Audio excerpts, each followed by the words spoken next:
ایک مختصر تعارف حکیم انقلاب دوست محمد صابر ملتانی رحمۃ اللہ علیہ۔ آپ کا اصلی نام دوست محمد، ادبی نام صابر ہے۔ آپ کے والد ماجد کا نام حکیم نور حسین راجپوت تھا۔ 1906 میں آپ ملتان کے اندر پیدا ہوئے۔ 1972 میں آپ کی وفات ہوئی۔ 1933 میں آپ نے تحقیقات شروع کی۔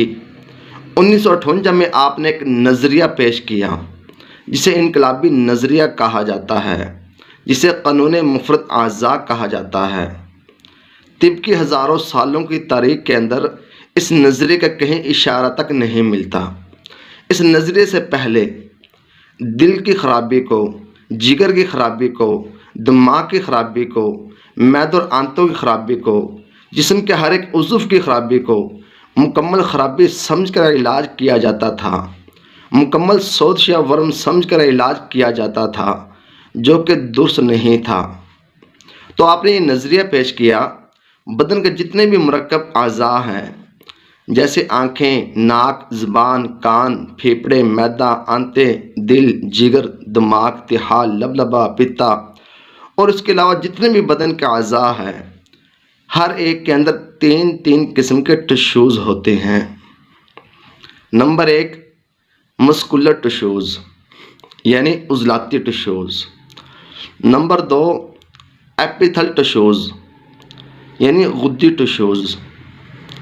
نمبر 3 نرو ٹشوز یعنی اعصابی ٹشوز۔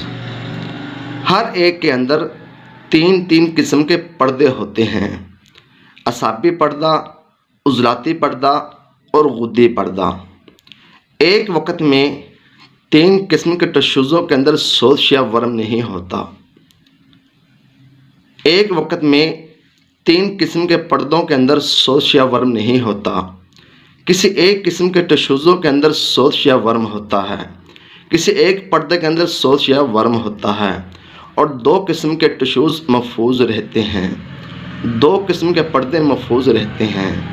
مثلا جب معدے کے اعصابی پردے میں سوزش ہوتی ہے تو اسہال کا مرض پیدا ہوتا ہے۔ جب معدے کے عضلاتی پردے میں سوزش ہوتی ہے تو قبض کا مرض پیدا ہوتا ہے۔